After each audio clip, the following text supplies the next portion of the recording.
Hey, what's going on everyone? Welcome to another Shiny Kiwi video. Now, you know sometimes when you make a really big mistake and you feel that feeling right at the pit of your stomach, you know, like that real big sinking feeling? Yeah, well, that was me this week. So I ended up deleting my PSA pre-grade video by accident. Now, I did this video before I went to the card show a couple of weeks ago. And I was doing a tidy up of videos because I had a whole bunch of videos that I'd taken over that period of time in order to cut together that video of the card show. And unfortunately, my pre-grade video got lumped in with that, and I ended up deleting it without making a copy. When I realized, my heart sank. I put a lot of effort into it. It was, you know, like a 30-minute video. Did a whole bunch of explanation of the cards that I was taking to PSA and what I thought the grades would be and everything, and yeah, it all just got deleted. So unfortunately, I know I was talking about a pre-grade video that I was going to do. I will do a little bit of a pre-grade here, but it's not going to be as comprehensive. Basically, I took a photo of the cards that I was sending to PSA. And I do remember my thoughts around what grades they would get. So what I'm going to do, I know it's not as good as what a pre-grade video should be, but I'm going to just show the image of the cards that I'm submitting to PSA and my thoughts on the cards that I'm sending. Like I said, totally gutted, but hopefully can kind of recover and at least give some kind of idea as to what the video would have been like. So anyway, let's look at the image. I'll show you which cards I sent to PSA and we'll go from there. Alright, so here's the image. As you can see, there's 12 cards that I'm sending to PSA through my friend Charvey, who I met at the show. Really cool guy, does like a middleman service here in New Zealand for PSA.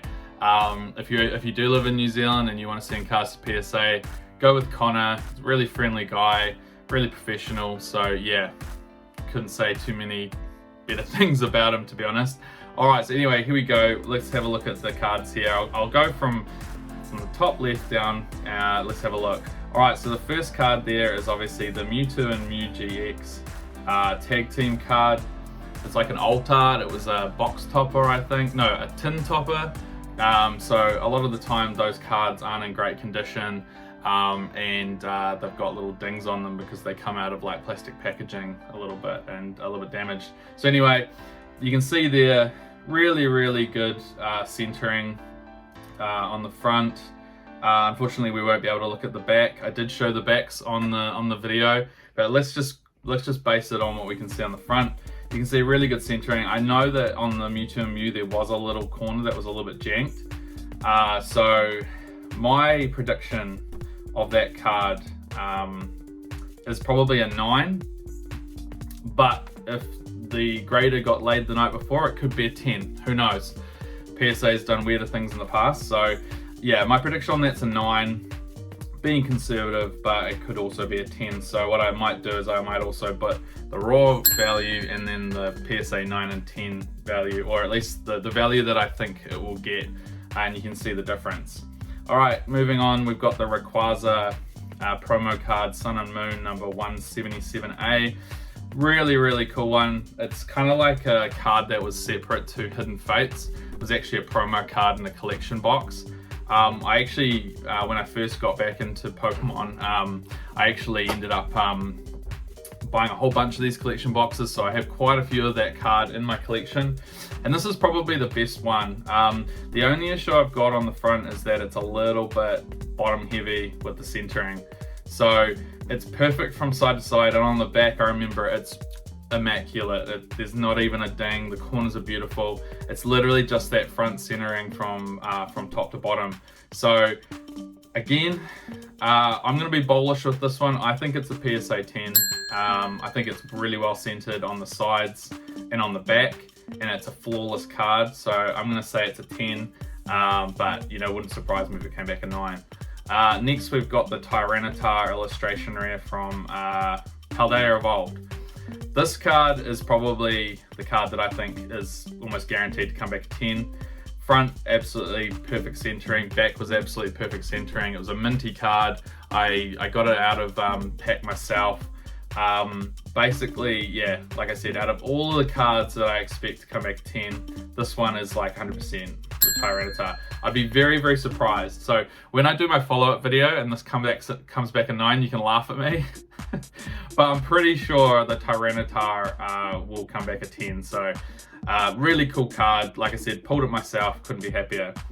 All right, next is the Umbreon Gold Star from the Celebrations set. So this card's actually quite hard to pull. I think it's probably one of the better of the cards that they sort of did like a reprint of. The Umbreon Star is obviously an incredibly rare card, the original, because it came in a Pop Series pack, which for those of you who don't know, Pop Series packs, I think they come with 3 cards in them. It was Pop Series 5 that you could get the Umbreon Star, and it was so incredibly rare to get.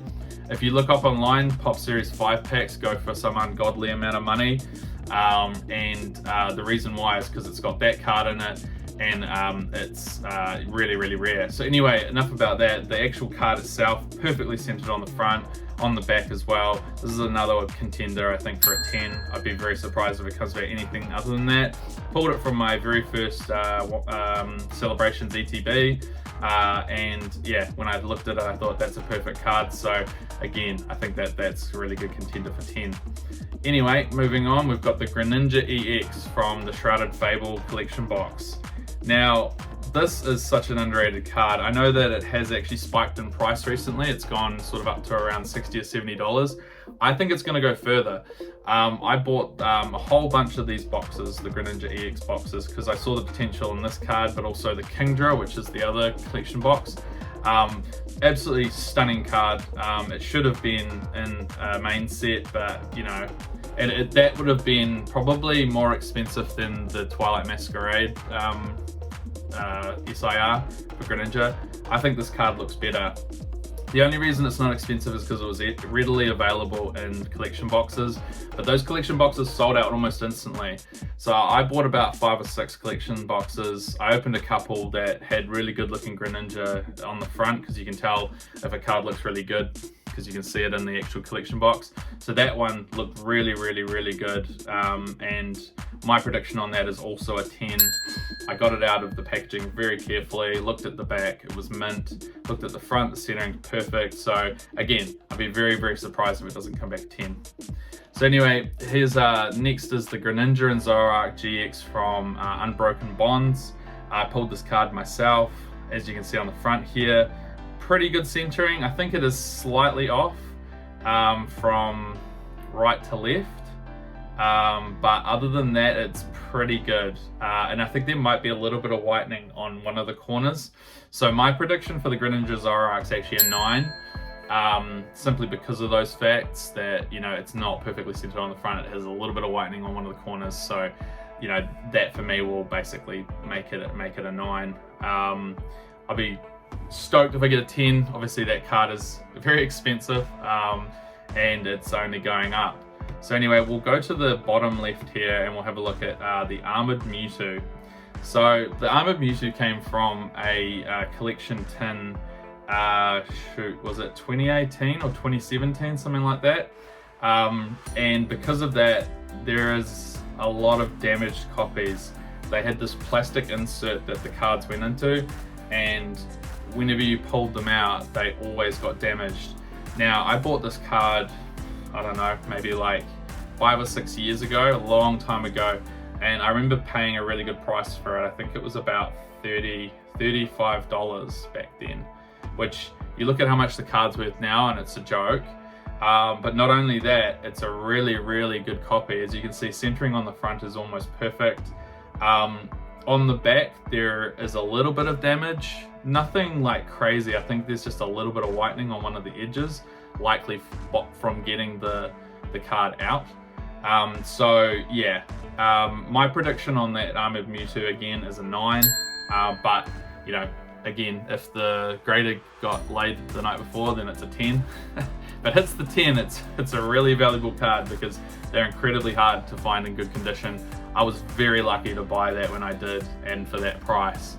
I'm not entirely sure why it was that cheap, because I've looked at the card and it's almost flawless. So yeah, I'm still saying a 9 though, just simply because there is a little bit of damage. Anyway, on to the next one. So this is the Pikachu character rare from Cosmic Eclipse. This came from the very first booster box of Cosmic Eclipse that I actually bought and opened myself.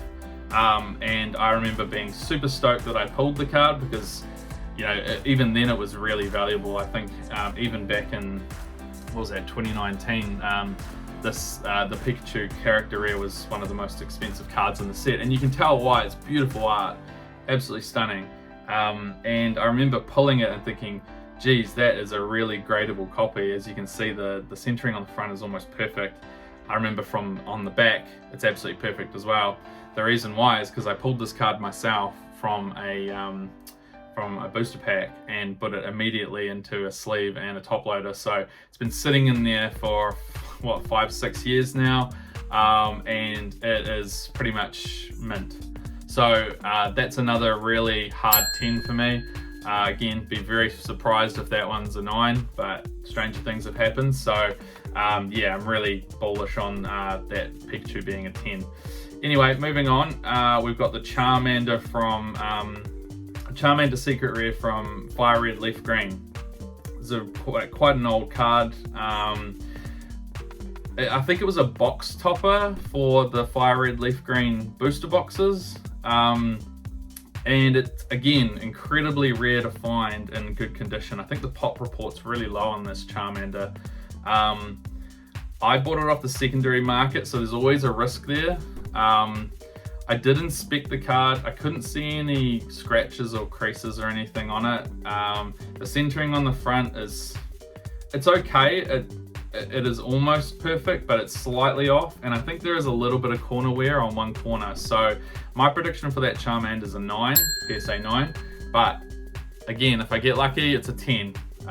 It is still a really good copy of that card because it's really hard to find really good copies of that card. But because it's from the secondary market, and because I think I paid like $50 for it back in 2018 or 2019, the chances are that there could potentially be some damage that I can't see.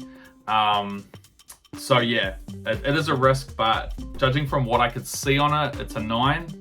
If it's anything less than that, it's probably something that I couldn't see. So anyway, beautiful card. Like I said, pop report's really low, so if it comes back a high grade, I'll be absolutely happy. Okay, so the next card is probably the most abundant first edition holographic card that is in existence. It's the Machamp that came in the starter deck for base set. Now the reason for grading this card is pure nostalgia. It's one of the first holographics that I ever got when I was a kid, because obviously it came in the starter deck. I actually ended up getting 2 starter decks. Now, one starter deck I played the Machamp a lot. I still have that in one of my binders. It's incredibly scratched and damaged, as you can imagine, because I used to play with it. But this Machamp, I'm pretty sure I kept it in my binder for 20 years. Not to say that there's not any damage on it. I did notice a print line. There is a print line going vertical down right next to his right arm. So that's going to dock a few points off of the grade. Also, it's not perfectly centered on the front, so you can see it's fatter on the right and then thinner on the left, and also a little bit off center bottom to top. So there's quite a few things going on with this card. It's also got a little bit of wear on the back.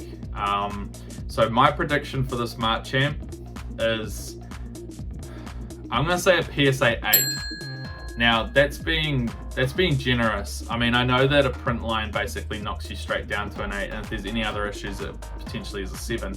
But you know, I think that it's still in decent condition. The holographic is still in mint condition, other than the print line. All of the corners and everything are good. I think on the back it was really well centered, just not on the front, which is a shame. But anyway, all of that together, I'm going to say an 8.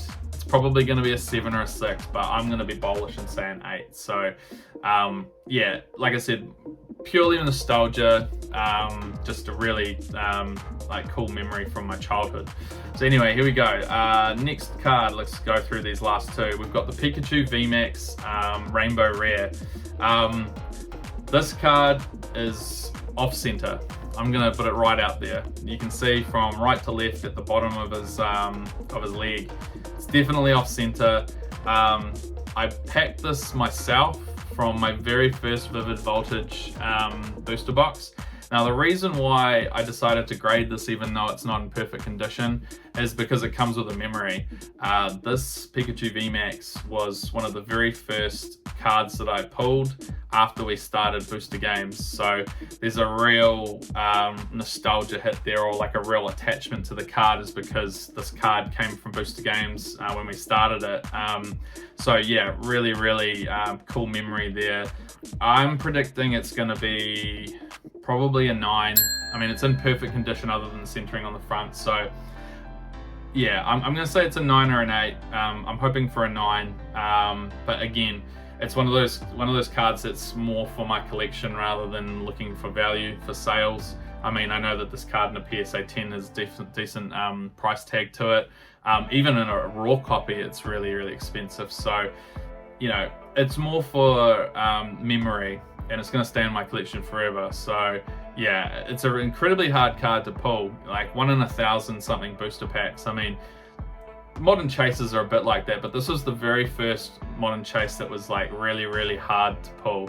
I mean, that's not true. The Rainbow Rare Charizard from Burning Shadows was probably worse, but it's right up there. It was such a popular card for the time, and it really kind of brings back the memories from, you know, 2020 when things went absolutely crazy and everyone wanted Vivid Voltage, and now nobody wants a bar of it. It's crazy. Okay, anyway, so let's get to the last card here, and that's the Solgaleo and Lunala Tag Team Alt Art. Really beautiful card. Again, I'm pretty sure the Pikachu character rare that I also got this card from from that same box of Cosmic Eclipse, so that was an absolutely ripper box. But when I pulled this card, the Solgaleo and Lunala GX, it wasn't that expensive. I think it was going for like 30-40 bucks, and I remember pulling it and thinking, oh, okay, that's nice, you know, nothing too crazy. I was like, it is a nice looking card, but it's not really worth that much. Same thing happened with the Greninja and Zoroark alt art that we looked at before. You know, those cards were like 20 bucks, and you know, you pull it and you're like, oh cool, like a really nice card, but it's not worth much. And now you look at how much tag teams are worth, and it's absolutely crazy. So anyway, the Solgaleo and Lunala, the centering is a little bit off on the front from left to right. But other than that, it's an absolutely minty card. I pulled it myself, so I went straight into the sleeve and top loader. So I'm, you know, there's unlikely to be any damage to it. I remember looking at the back and it was minty card. So the only thing is going to be the centering. So I think it's going to be a 9, but it has a real shot at a 10. So the centering on the front is pretty much the main factor in that it's probably going to be a 9, but you just never know, you know. Grader has a really nice night the night before and he's like 10, 10, 10, 10, 10. I'd be happy with that, but like I said, I think it's coming back a 9. Even in a 9, it's still a really, you know, pricey card. Some of these cards I feel real nervous about having like my raw loose cards at home. I really need that protection, even slabbing it just to keep the card protected because it's an expensive card is worth it, you know. So yeah, that's one of those cases where it's going to be a 9. I don't mind because my, you know, one of the more expensive cards in my collection gets to be slabbed. So yeah, that's kind of my reasoning behind all of these cards that I'm getting graded. It obviously costs quite a lot. It's about, I think, $37 per card from here in New Zealand. So this whole submission cost me over about 450 bucks. So, you know, it's not cheap, but like these cards, you got to make sure that they maintain their quality and their condition. And the only way you can really do that is by slabbing. So that's the reason why I sent these off. The card should be back in about 2 to 3 months. I'll be obviously doing a follow-up video, and we can see how we do, see how I predicted, see if my predictions were right, see what the value change of the cards are with being graded by PSA. I think it's going to make a really cool video. So anyway, again, sorry that, you know, obviously this isn't going to be the PSA pre-grade that I wanted to do, obviously with an image rather than the cards actually in my hand, because they're on their way to PSA right now. But anyway, I hope you really enjoyed, you know, obviously seeing the cards that I'm going to grade and my predictions for them, and it's going to make a really cool return video. But this isn't the end of the video. I actually have a couple of packs here that we can open, simply because I feel bad if I make a video without any cards being opened. So anyway, I've got a couple of packs here and we'll get into them. Alright, so here we are. We've got 4 packs. We've got 2 Stellar Crown and 2 Surging Sparks. I bought these when I was in town the other day. I just bought them from Toy World in Wellington. Just decided on a whim just to buy some cards. And I'm lucky I did, because, you know, it adds a little bit of chase to the end of this video, which is really cool. I love opening packs, it's no secret, and I saw them there and I was like, hey, I want to open some packs at the end of... Oh, I really like that Celebi. That is a really cool art just for an uncommon. It's beautiful. Anyway, yeah, I was like, hey, I'm going to get some packs just to open at the end of this video. Let's see if we can get something. All right, we've got Iron Boulder reverse, we've got a River Vroom reverse, and in the back we've just got a regular Grimmsnarl. No surprises there. So one of the reasons why I've obviously bought from Toy World is the chances of the packs being searched or weighed or metal detected or whatever are pretty low. The business owner there is pretty hot on keeping Pokemon for kids and not sort of gaming the system. He's refused to sell to scalpers and made quite a big deal about it. So, you know, with all those things considered, I can buy loose packs from them and know that, you know, chances are that they haven't been searched. So, you know, that's part of the reason why I bought these. Not the whole reason, but anyway, let's go. Lechonk, we've got a Choodle, and in the back we've got a Kofu. Full art. There we go. All right. So a full art of of like a fringe character. It's definitely going to be worth like $2, but that's absolutely cool. I don't mind that at all. It's a full art. I'll take it. No problems. All right. I'm going to put that in the middle there. Okay. So that was at least we got a hit. That's all I can say. You know, I could have opened these 4 packs and got absolutely nothing, so I'm happy with that. I am hoping for some illustration rares though. I would love that too. Alright, so we've got 2 Surging Sparks here to finish off the video. Obviously chasing that Pikachu SIR. I've still got the SIR counter going. We still haven't got one yet. What is it, 180 packs already? Absolutely insane. So yeah, fingers crossed here that we can get something. Like I said, I'd be happy with just an illustration rare. That would tickle my fancy. Also, the full art Lisia's Appeal would be nice. All right, we've got a Paldean Tauros, got a Zweilius, and in the back we've got another full art. 2 full arts in a row. That's awesome. Okay, we got the Latias EX. Full art there. Wow, look at that texture. It's kind of like a wave going around. Unfortunately, it's not the SIR. The SIR for Latias is so expensive. I can't remember. I haven't looked at the prices, but yeah, it's an incredibly expensive card. All right, we've got a Latias EX full art. I'm happy with that. That's a beautiful card. Like I said, I'll take anything at this point. All right, so there we go. 2 full arts. Well, out of 4 packs, that's pretty good odds. I'm not gonna lie, that's not bad. Imagine if we get something out of this pack. I'm going back to Toy World. Oh, actually, no, I won't go back to Toy World because all of the other packs are dead. All right, last pack. Here we go. It's exceeded my expectations already. Obviously, being 2 full arts. That's absolutely awesome. Let's see if we can get like an illustration rare or something, just to make the end of this video pop. All right, here we go. We've got a Spupa. What have we got? No, we don't. We don't have it. We've got the Paldean Tauros. And the last card of this opening is we get a Cofagrigus. Sometimes I find it really hard to say that Pokemon's name. We got a Cofagrigus. All right, here we go. What am I doing? Yes, I am. I'm sleeving that. I sleeve all the holos. I'm like a magpie. I always sleeve the shiny things. So anyway, that went actually pretty well, considering I didn't think it was going to go that well, let's be honest. All right, so out of our 4 packs, we got 2 full arts. Obviously, Kofu won't be a very popular card because it's sort of like a fringe character.